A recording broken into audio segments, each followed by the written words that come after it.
আমাদের কাছে যে কয়জন আছে তাদের সাথে কথা প্রসঙ্গে যেটা আমরা জানতে পারি এটা হচ্ছে তাকে হত্যা করার জন্য মূলত তাদের প্ল্যানটা ছিল প্রায় 2-3 মাস যাবত।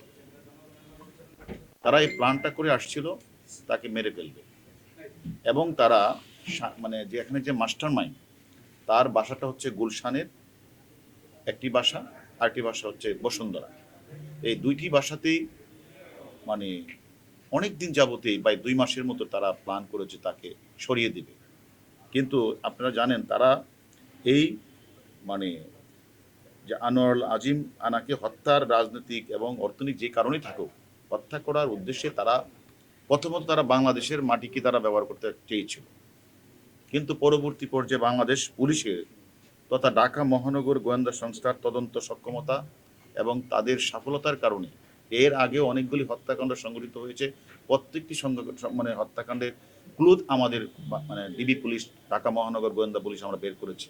তারা সেটাকে তারা সাহস না পেয়ে তারা তখন বাহিরের মাটিতে তারা এটাকে প্ল্যানটা তারা করেছে।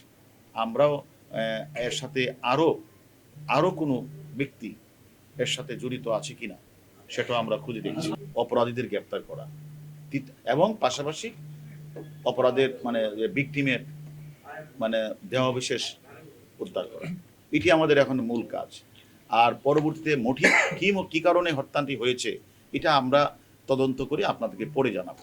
মাস্টার মাইন্ড যারা এটাকে তারা হয়তো বা সে হয়তো তার সাথে কি হয়েছে সেটা আমরা তদন্তে বের করব। তো বাকি ইন্ডিয়াতে যারা যারা কে গাড়ি সরবরাহ করবে, কে এটা সংগঠন যে হত্যাকাণ্ড করার জন্য সহযোগিতা করবে, তারা তাদের সাথে একটা টাকা পয়সা তাদের সাথে একটা লেনদেন ছিল, যে টাকা পয়সার বিনিময়ে তারা এই কাজটা করবে। মূল হত্যাকারী সহ আমাদের কাছে 3 জন আছে, আর কলকাতা পুলিশ পর্যন্ত কলকাতা পুলিশ জানাবে। আমরা তদন্তের স্বার্থে আমরা আপনাদেরকে এখন বলবো না, পরবর্তী এবং এটাই মনে রাখেন যে যাদেরকে আমরা ধরেছি তারা হলো এই বাংলাদেশেরই গলাকাটা পার্টির নেতা, পূর্ব বাংলা কমিউনিস্ট পার্টি করত, এবং তার বিরুদ্ধে অনেক হত্যা, চোরাচালানি অনেক মামলা রয়েছে।